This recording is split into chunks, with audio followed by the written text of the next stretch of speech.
In 1989, you started producing Miami Vice. Talk about how that came about. I was at Hill Street, and I don't think that's right. I think I started at Vice earlier. Let's see, 85, 86 was Hill Street? You were, I'm sorry, you were writing scripts starting in '86 as a Yeah. freelancer, right? For For Miami Vice. No, no, no, no, no, no, no, no, no, no. I came over to run the show after Hill Street. I did Hill Street, I think was 85, 86. I came into Vice the third, I ran it the third and fourth year. So, As a producer or yeah, as no, a as an executive right, producer or co-exec with right. Michael the second year. So you started writing scripts at the same time you came over. Yeah, because I was running the show. I mean, that's Right. Michael was off making movies, and they needed somebody. The reason that I was brought in again was just for the writing. That there were no stories. They were, if you remember, the second season of Vice, it had very weird stuff. There was no. It was almost totally non-linear. You'd watch an episode, huh? So they said, they'd like a beginning, middle, and an end. And I came over, I said I'd run it for 1 year, and everybody thought I was crazy. That you're leaving Hill Street to go do Miami Vice. It's like, it was just perceived as a step down. And I said, no, it's not a step down. It's the perfect bookend. I mean, if you've done Hill Street and Miami Vice, I don't think anybody is going to question the fact that you can do cop shows. And that was a very, very deliberate career decision to because I had a deal. I mean, literally I had to get out of my deal at Hill Street, and they did not want me to leave. So it also taught me something about managing shows that it got very, very unpleasant for about 3 days. Um, they were not going to release me, and I said, "This is insane." And I know how upset I was by having a career choice taken away, or seemingly somebody having the ability to take a career choice away that was that crucial. And it really did set up, as I started to do my own shows, a totally different mentality that the studio insists on long-term contracts because they don't want to be held up. But I don't hold people to contracts. That there is nothing worse than having an actor or a writer who feels that they are in indentured servitude. That it's like injecting yourself with botulism, that it will kill shows. And I've seen it kill shows where people are saying, okay, you want me here? Fine. Scripts, it's first day of prep, I'll get to it. Writers can screw you worse than actors because at least you can hire another actor to say the words. No words, no show. So you don't want to keep people there. It's too hard. When I came to Miami Vice, I still remember I was in the office and I had small children at that point, at one point for 37 days in a row, without a day off. And that's what it takes. And that is something that happens time and time again when you are running a show. That, there is every 8 days, there's a new script. And if there is no new script, the show shuts down. The expense factor becomes geometric, that it's just not functional. You have to have people there who at least want to be doing it. Which is obviously not the norm. Even No, then, and no. The norm is we got a deal. Sit in the chair. And it's extremely short-sighted. There are more than enough people willing to take anybody's place in any job in Hollywood. That does not mean that you're going to get somebody who is exactly as good or fulfills exactly the same needs, but it's never worth the negative. You were just talking about the 3 days as you were trying to get out of Hill Street, going to Miami Vice. What was that like? I mean, was that really a tense negotiating? Oh yeah, it was basically, and I won't get into the specifics, but in any show there are a lot of interpersonal points of friction. It's just inevitable. You're dealing with, I hate the term applied to myself, but you are dealing with artistic temperaments. I mean, writers, actors, there are no more, maybe painters, but you're dealing with volatile personalities, people don't get along at times over a full season. And Jeff Lewis said, "We're not letting you out." I said, "Yeah, you are." He said, "No, we're not." I said, "Well, I'm coming over to your office, and in 15 minutes you're going to let me out." And we had a very open exchange of views. And then I was out. And again, I realized at that point that that was not a positive way of conducting negotiations. That basically, if somebody, as I just said, that there has not been a case where I've held somebody against their will in a contract. Just not worth it. That does not mean, and I want to be clear about this, that does not mean that there is no value in contracts. If an actor is the star of a show and does what James Gandolfini did, I think that, I think HBO let him off the hook too easily. That they caved. Can you mention that this just recently? If you I'm sorry, this is on The Sopranos. James Gandolfini is a superb actor who's been on Law and Order. He's been, he's one of the major talents in the last 10 years of television, but he had a contract and he had an agreement. And you don't file lawsuits and hold people up and threaten not to come back. That's not the way negotiations should be conducted. And I think that, frankly, Chris Albrecht, who's the president or the chairman of HBO, said that they filed a lawsuit, a countersuit against them, and pulled the plug on production, which was a very smart move because, in very naked terms, what it set up was a situation for HBO where they could look, if he had not come back after 2 or 3 weeks, and say, well, look, this guy has cost us all this money, that he's cost us now by this delay, 10, 20, whatever the figure is, and they could have bankrupted James Gandolfini by saying, no, we're not going to drop the suit. He could not even afford to defend that suit. So he got off very easily, and I'm not quite sure why, because this type of action over the long haul will destroy the business. At the first Friends negotiation, I was very adamant in discussions with Warren Littlefield about the way that, in my opinion, should have been handled. I think that, that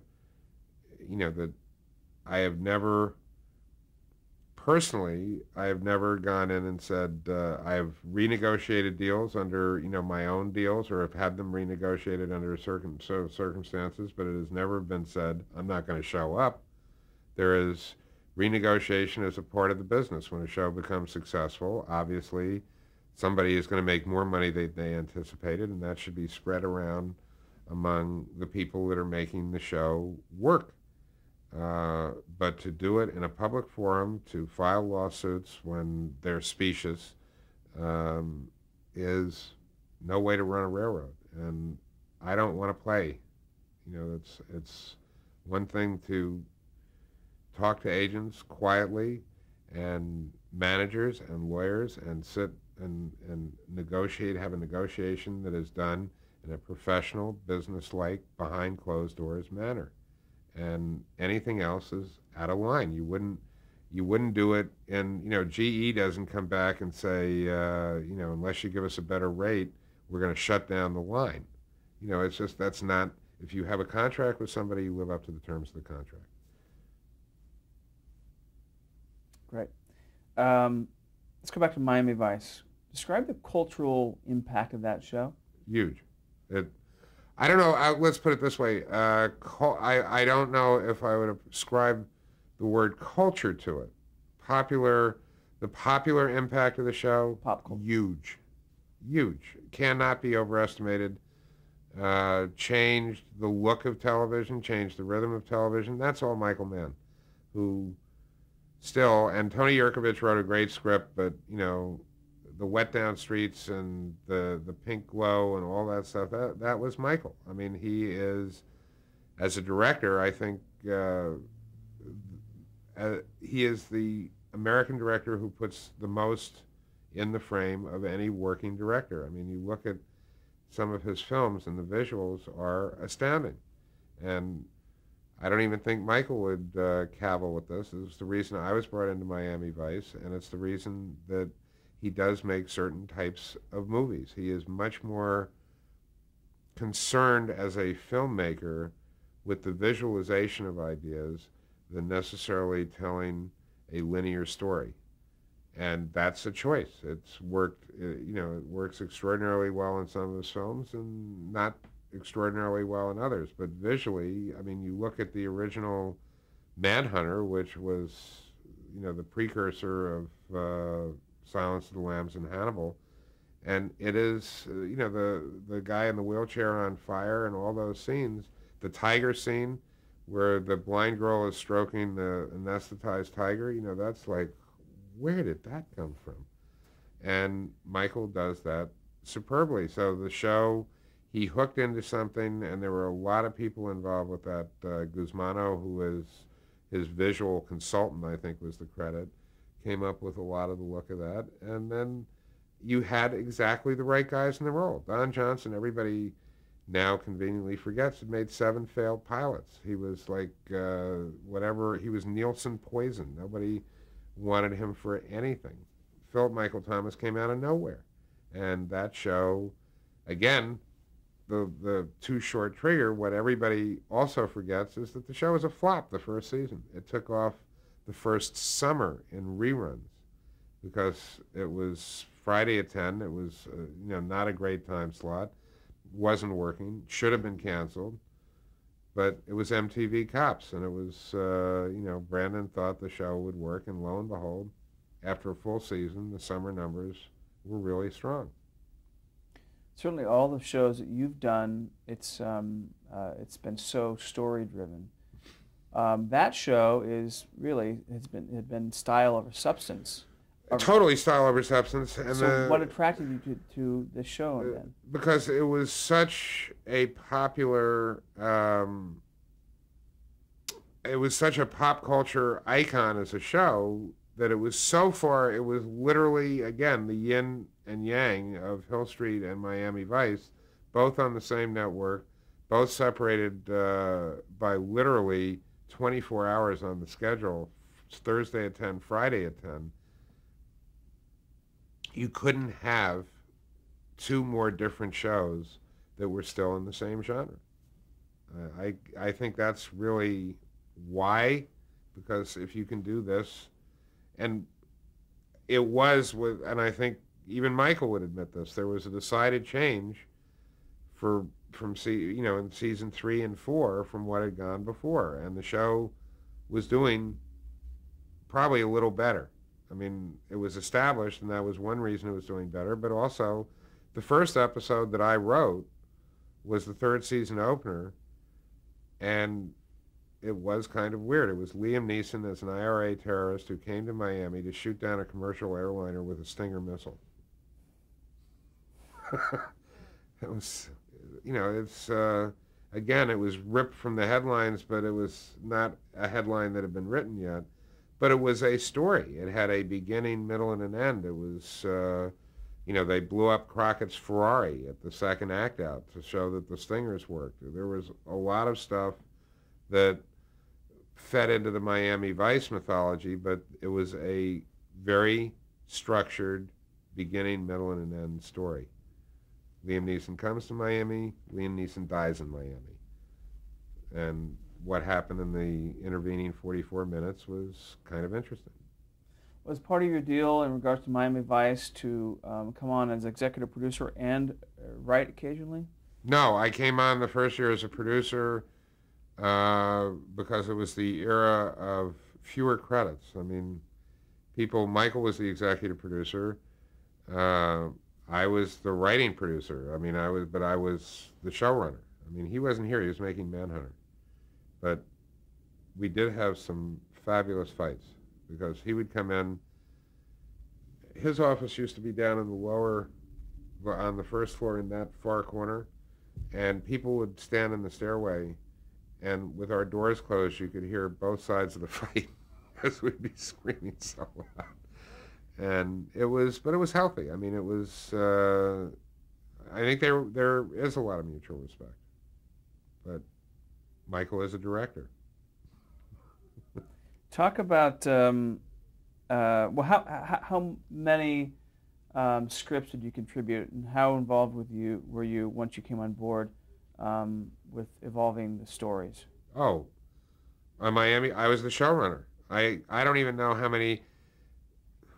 This is a philosophical point with me, which I think is over all the shows to some degree, and there are people who don't follow it. I don't think showrunners should take credits on scripts unless they write them themselves. I mean, or they come up with a story that is so structured and beat out that you're not handing it over to writers. I mean, showrunners get paid a great deal of money, and I think that when you take a story credit or a half story credit away from the working writers, you have to present a pretty strong argument to do that.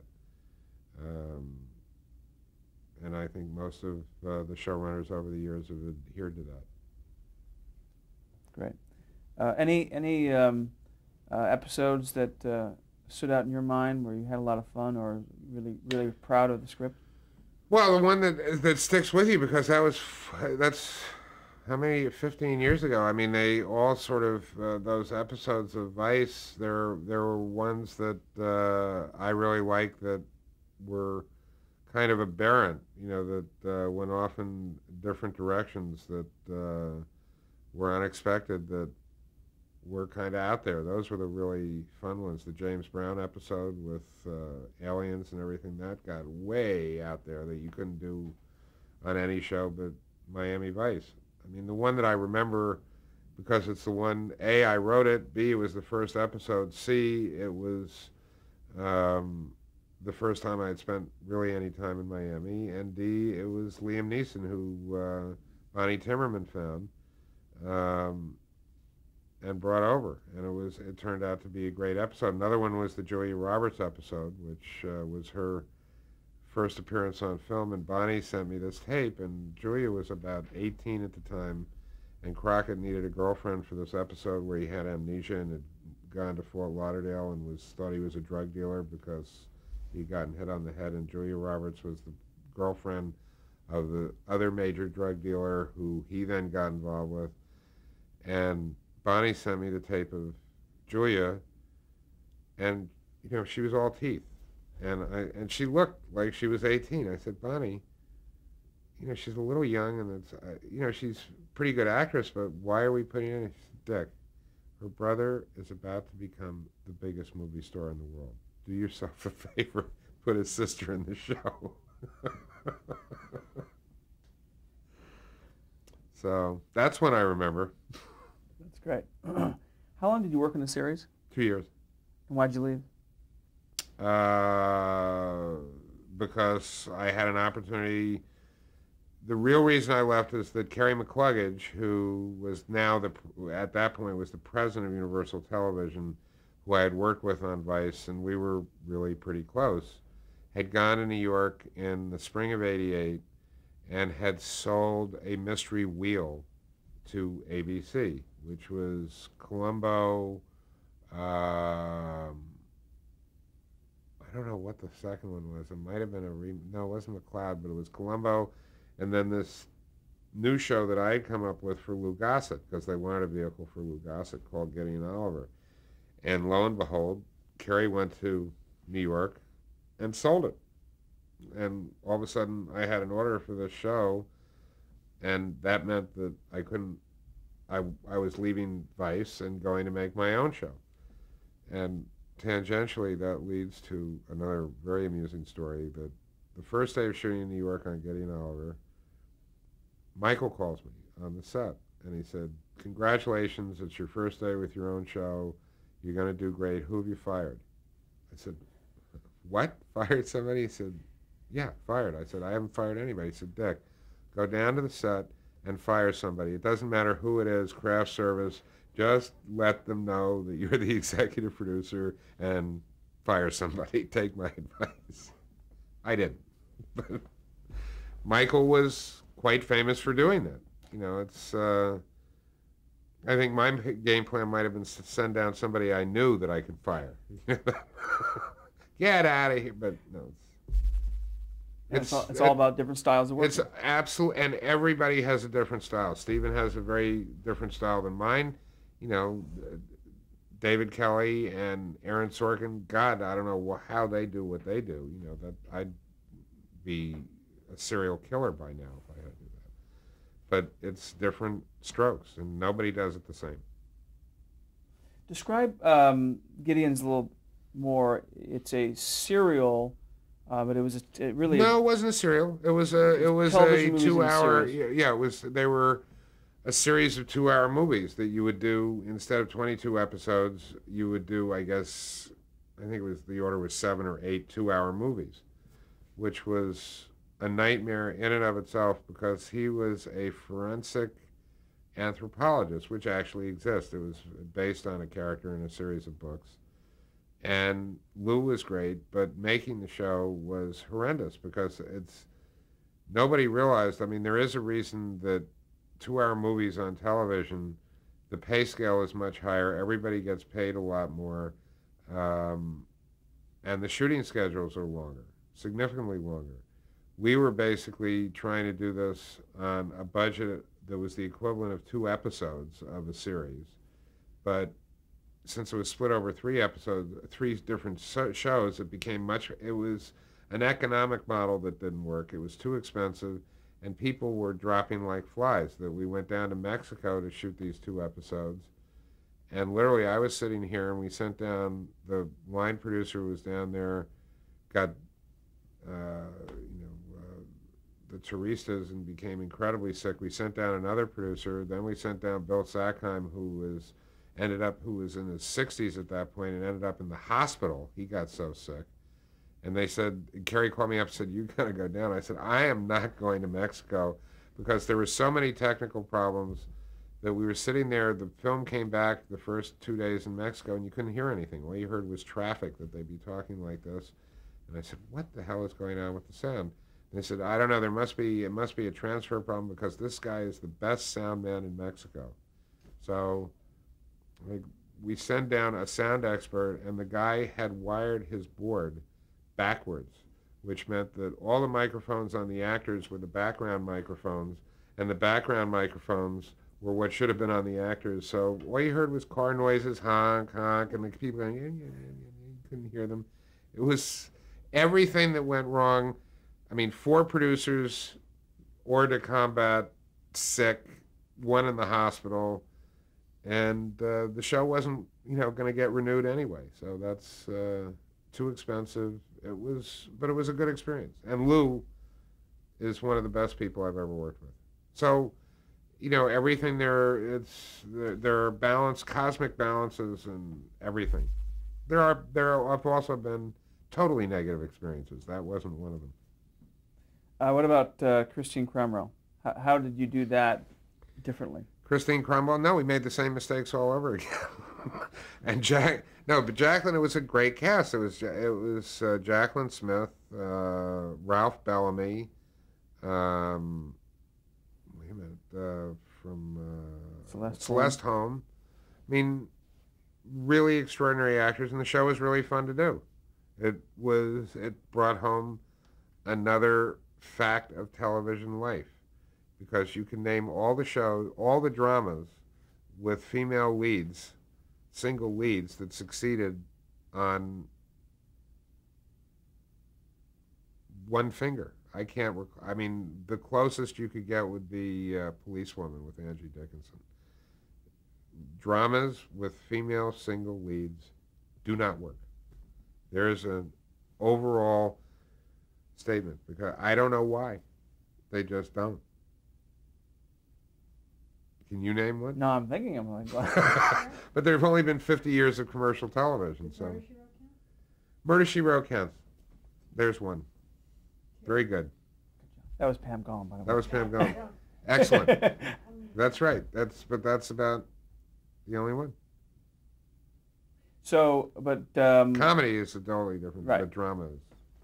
Christine Cromwell was also part of the ABC Mystery Theater. The ABC Mystery Wheel. After they wanted to keep making Columbos, those were doing just great. But Lou didn't work, so they figured, well, Jacqueline Smith, that will certainly work. And it wasn't a bad show. It wasn't great. There's a big problem with 2-hour episodes, which I only have to get hit in the head twice with a brick to figure certain things out. The biggest problem is you make a movie, even in MOW, there's a 3-act structure. It's first act, you get them, you get them up the tree. Second act, you shake the tree. Third act, they either fall out or they don't. But the problem with doing a series of 2-hour movies, there's no first act. You can't keep introducing everybody and giving their backstories every week. So now you've essentially got a structure that you're trying to do 2 hours over what is essentially the last 2 acts of a movie, because you know all these people after the first movie. You know what she does, you know what Ralph Bellamy does, you know what Celeste Holm does. Now you've got to get into the story much faster than you do in the standard movie setup where you get to meet the people. It's an insoluble problem unless you're doing Columbo. Which obviously that's been pretty successful. Yeah, it's only been on 30 years or something. I think of well, let me, just before we finish today, we'll get to the rest of your credits another day. How do you go about creating a show? What's your process? Do you have a finite way of doing it? An idea comes to you? I wish I could say, yeah, you start at 9 o'clock, but only on a Tuesday. Things have popped into my head. Things have come out of long discussions about where there are weaknesses. There have been discussions about how do you do a 9 o'clock drama that's as impactful as a 10 o'clock drama, which leads to certain decisions, but it's a creative process. There is no rhyme or reason. The only thing that I do have a pretty strong belief in is that the company has never bought an idea for a show from an outside supplier, somebody walking in and pitching something. That to me seems counterintuitive for what I do. I mean, knock wood, at this stage I only have to make shows that I want to watch. So that is the luxury. That success in this business gives you, there is no power. I mean, it's a joke that to put it in some perspective, and somebody I know you've interviewed, Marcy Carsey and I both live in Montecito, and we're part of this UCSB film school program that we're setting up, and there are a lot of feature people involved with it too. And we were sitting at this meeting of 20 people, Tom Pollock, a lot of very well-known feature people, directors, and we were sitting across from a group of feature people, and they said, well, you two have a lot of power in the television business, and we both started to laugh. And somebody said, well, on a scale of 10, 1 to 10, how much power do each of you think you have? And Marcy and I didn't even look at each other. Our hands both went up. It was like the skating finals went. If you have power, they don't cancel your show. Everybody's shows get canceled. That it is a myth that you certainly have the influence. If you're doing successful shows for a network, they're not rude to you and say, that's the worst idea I've ever heard. They'll listen to ideas, and they are more comfortable, I think, in many ways, buying from people that they have a working relationship and some kind of track record. That's just normal business procedure for any business. But in terms of being able to influence, I mean, I couldn't even get, for 3 years, over a 3-year period, I couldn't get any of the Law and Order in the time slot that I wanted. You would think that you would, at least after having a hit show, they might have some interest in where you think the show would work. Nothing. Nothing. Stop the camera.